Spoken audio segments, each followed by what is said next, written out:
Vous voyez quelqu'un sur son vélo qui porte une pierre, sa pierre, enfin, taillée, une statuette, qui tombe. On les porte. Votre Dieu que vous portez, s'il était Dieu, il devait entendre. Il devait lui-même marcher. Mais vous devez encore le porter. Vous devez le porter. Et voilà une compilation de différents dieux qu'on porte, mais qui se fracassent à travers le monde. Voilà ce verset qui dit quoi? Ces dieux sont comme une colonne massive. Et ils sont massifs. Voilà, dans une salle, en plein culte, en pleine chapelle ou cathédrale ou chapelle. Cette abomination vient de se fracasser au sol. Voilà notre exemple. Des effigies qu'on doit porter et on les vénère comme étant des dieux. Voilà, ils tombent. Et c'est à ce moment que vous vous rendez compte comment le verset de 2 Corinthiens chapitre 4, verset 4 se manifeste, à savoir que pour les incrédules dont le Dieu de ce siècle, Satan a aveuglé l'intelligence. Voilà, une autre chute fracassante. Il y a même quelqu'un, je ne sais pas si ça, il s'est blessé à la tête, celui qui tue la tête. Voilà, ils sont ignorants. Et frère, moi-même, j'étais dans ces choses-là. Étant catholique, et vous, anciens catholiques, vous vous rappelez ces choses. On les porte. Et c'est ce que dit ce verset. Et j'ai eu à cœur vraiment d'illustrer ce verset avec ces images. Ces dieux sont comme une colonne massive et ils ne parlent point. On les porte parce qu'ils ne peuvent pas marcher. Ne les craignez pas. Le verset 5, Jérémie chapitre 10, verset 5 continue. Ne les craignez pas. Mais vous voyez, le matin, les gens se prosternent devant ces statues pour qu'elles les protègent. Quelque chose qui ne peut pas se mettre debout de lui-même. Mais vous priez pour qu'elle vous protège. Voilà l'enfant qui a eu le crâne fracassé. Les statues, qu'elles soient celles des catholiques, qu'elles soient celles des bouddhistes, etc. Ces dieux sont comme une colonne massive. Ils ne parlent point. On les porte parce qu'ils ne peuvent marcher. Ne les craignez pas, car ils ne sauraient faire aucun mal. Ils sont incapables de faire le bien. Il y a des gens qui vous disent que si vous jetez cette statue, vous serez sous la malédiction, vous aurez un accident, un malheur va survenir dans votre maison. Si vous brisez ces choses, la Bible dit quoi? Ne les craignez pas. Pourquoi? Car ils sont incapables de faire du bien. Ils ne sauraient faire du mal. Ils sont incapables de faire du bien et ils ne sauront faire du mal. Ouais. L'abomination de l'idolâtrie. Et il y a une malédiction justement qui est attachée à ces choses que nous sommes en train de voir. Dans Exode chapitre 20, verset 4, tu ne te feras point de représentation quelconque des choses qui sont dans les cieux, sur la terre et plus bas que la terre. Tu ne te prosterneras point devant ces choses, car je suis, moi l'Éternel, un Dieu jaloux qui punit l'iniquité des pères sur les enfants jusqu'à la 3e et la 4e génération de ceux qui me haïssent. Vous voyez cette compilation de ces statues qu'on porte, qui se fracassent. Vous voyez. Ces dieux sont une colonne massive. Ils ne parlent point. On les porte parce qu'ils ne peuvent pas marcher. On les porte. Oh, prions pour nos frères qui sont encore, enfin, je vais dire nos futurs frères, pour que Dieu les arrache de l'abomination catholique. Non seulement la religion catholique, mais d'autres religions où on continue à faire ces abominations. Les coutumes des peuples ne sont que vanité. Ça n'a aucun intérêt. Les coutumes des peuples. C'est pour ça que Dieu dit, n'imitez pas. Les coutumes des peuples ne sont que vanité. Et le verset poursuit avec une coutume tellement prévalente dans notre génération, la coutume du sapin de Noël. Voilà, dans ce verset, le sapin de Noël est révélé. On fait quoi? Verset 3, on coupe le bois dans la forêt. La main de l'ouvrier le travaille avec la hache.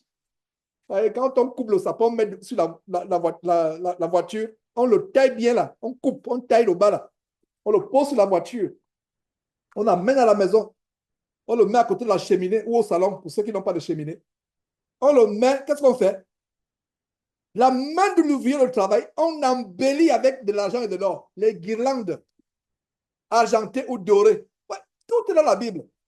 Voilà une coutume. Et voilà les versets qui m'ont fait renoncer à la fête de Noël. Parce que les coutumes, il y en a plusieurs. Il y en a plusieurs. Les coutumes sont les coutumes des hommes, ne sont que vanité. On coupe le bois dans la forêt. Entre parenthèses, on va mettre sapin de Noël. La main de l'ouvrier le travaille avec la hache. On l'embellit avec de l'argent et de l'or. On le fixe avec des clous et des marteaux pour qu'il ne branle pas. On le fixe avec des clous et des marteaux pour qu'il ne branle pas. Et voilà comment vous avez un Dieu dans la maison. Et ce n'est pas votre frère Georges qui dit, c'est le verset 5. C'est Dieu. Vous avez fait cela. Oh, pour moi, ce n'est qu'un sapin. La Bible te révèle au verset 5 que c'est un Dieu que tu as dans la maison. Satan sait se cacher. Satan est maître dans l'art de cacher sa présence dans ta vie et dans ta maison. Dès que tu as un sapin de Noël dans ta maison, tu as un Dieu. Dès que tu as une statue qu'on t'a donnée, que tu sois, peu importe ta tribu, que tu sois dans une tribu, peu importe si c'est les amulettes, les statues, dès que tu mets dans ta maison, c'est un Dieu. Verset 6, contrairement au verset, dommage, vous qui êtes sur Telegram, vous pourrez voir ces images après. Et donc, verset 6, nul n'est semblable à toi, ô Éternel. Regardez, à quoi pouvons-nous comparer notre Dieu? À ces statues que vous venez de voir. Parce que c'est bien de mettre une image. Si vous êtes comme moi, parce que j'ai une intelligence plutôt visuelle. Il y a les gens qui ont une intelligence auditive, il faut qu'ils écoutent. Mais moi, j'ai une intelligence visuelle, ça veut dire que je retiens plus avec le visuel. Quand c'est illustré, je retiens. Chacun a une manière d'apprendre. Mais moi, en regardant ces images, ça me choque et ça me fait comprendre le caractère vraiment ridicule, le néant qui est derrière. Il n'y a rien. Cette statue, elle est dans ta maison. Un voleur vient avec une machette ou bien un pistolet. La statue est là. Elle ne te regarde même pas, elle est immobile. Combien de personnes ont été agressées ayant des statues de la Vierge Marie, entre guillemets, dans leur maison? Elle ne peut pas te protéger. La bonne nouvelle, mes frères, c'est que notre Dieu, contrairement à ces morceaux de marbre, de béton, d'argile, peu importe les matériaux, contrairement à ces choses, ces abominations, notre Dieu protège. On n'a pas besoin de le représenter. Il est là, omniscient, omnipotent. Quand tu l'invoques au nom de Jésus-Christ, le secours est instantané. Je sais de quoi je parle. Le secours est instantané quand tu cries au nom de Jésus-Christ, le secours est instantané. Regardez cette statue, vous l'avez dans votre maison. Je n'ai jamais reçu un témoignage qu'une statuette a pris la défense de quelqu'un qui était cambriolé. Poursuivons la parole, mes frères et sœurs. Verset 7 à nouveau. Verset 6 à nouveau, excusez-moi. Nul n'est semblable à toi, ô Éternel, que j'aime ce verset 6. Tu es grand et ton nom est grand par ta puissance. Voilà quelques versets qui doivent faire l'objet de notre cantique. Du verset 6 et suivant. Ça peut faire l'objet de notre cantique. Nul n'est semblable à toi, ô Éternel. Tu es grand et ton nom est grand par ta puissance. Verset 7. Qui ne te craindrait, roi des nations? C'est à toi que la crainte est due. La crainte n'est pas due à des morceaux d'argile, des morceaux de marbre, des morceaux la chaux, les potes en chaux, je ne sais pas quoi. Non, la crainte n'est pas due à ces objets. La crainte est due à Dieu. Qui ne te craindrait, roi des nations? C'est à toi la crainte, c'est à toi que la crainte est due. Car parmi tous les sages des nations et dans tous les royaumes, nul n'est semblable à toi. Verset 8. Tous ensemble, ils sont stupides et insensés. Leur science n'est que vanité, c'est du bois. Voilà leur science. Ce n'est que vanité. Ça se limite au bois, à la pierre, à l'acier, à l'aluminium, peu importe le matériau. Leur science n'est que vanité, ce n'est que du bois. Verset 9. Et regardez l'industrie qu'il y a derrière. Ça a commencé dans l'Antiquité, même avant au temps de Jérémie. Jusqu'à aujourd'hui, c'est la même industrie. Regardez, ça vient de loin. On apporte de Tarsis des lames d'argent. L'industrie derrière les objets cultuels, que ce soit dans le catholicisme, que ce soit dans le bouddhisme, l'hindouisme, c'est des fortunes. Et il y a un nouveau type de pollution en Inde où on va dump, je viens de parler anglais, c'est-à-dire qu'on va se débarrasser des statuettes. Je crois que on avait montré une émission de Jésus qui t'avait montré comment des camions remplis de ces faux dieux, on va les jeter dans les rivières et ça cause la pollution. Ouais. Mais regardez l'industrie qu'il y a derrière, verset 9. On apporte de Tarsis des lames d'argent et du phase de l'or. L'ouvrier et la main de l'orfèvre les mettent en œuvre. Les vêtements de ces dieux sont des toffes teintes en bleu et en pourpre. N'est-ce pas ce qu'on vient de voir? Tout sont l'ouvrage d'habiles artisans. Et ce n'est pas n'importe qui, il faut être vraiment d'une habileté pour tailler ces choses, ces abominations. Et cette habileté, elle vient de qui? De Dieu. Comment vient-elle de Dieu quand Dieu est en train de lancer cela? La réponse est que cette habileté vient de qui? De Satan. Parce que Satan va mener l'homme à adorer la créature ou à adorer le créateur. Satan amène les êtres humains à adorer la créature, adorer les œuvres de leur création, de leur ingénierie, au lieu d'adorer le créateur. Parce que le plan de Satan et de ses démons, c'est de détourner l'adoration de Dieu et la tourner vers les objets vains, qui ne sont que vanité, qui ne parlent pas, qui ne sentent pas, qui ne peuvent pas vous regarder. Sauf, bien entendu, s'il y a un démon qui ancre dans cette statue pour lui faire couler les larmes. Si vous voyez une statue qui commence à pleurer ou qui vous sourit, un démon est dedans. Ne soyez pas épatés.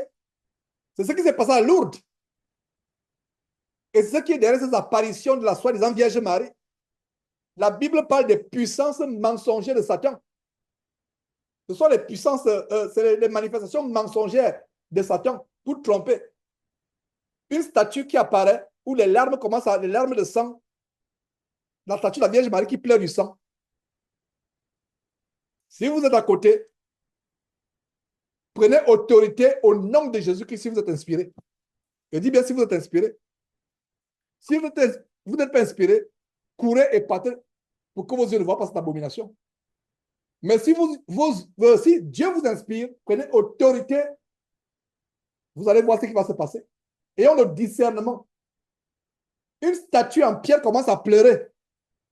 Est-ce que vous savez qu'il y a des personnes qui étaient déjà converties à Christ, qui sont retournées au catholicisme à cause de ces manifestations? Une statue qui pleure. Que dit le Seigneur Jésus-Christ dans Matthieu, chapitre 24? Ces manifestations pourront séduire, s'il était possible, même les élus.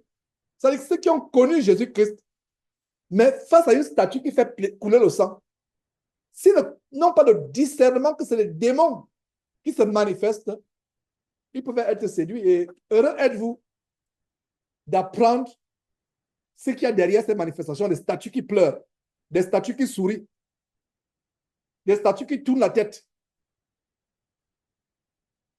des statues qui marchent. Il y a ce témoignage de quelqu'un qui avait eu cette manifestation d'une maison, enfin des manifestations d'une maison hantée. Je crois que ça s'est passé au Congo, Kinshasa à l'époque.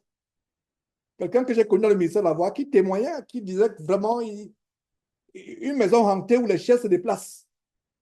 Les chaises se déplacent. Tu vois comment la table se déplace.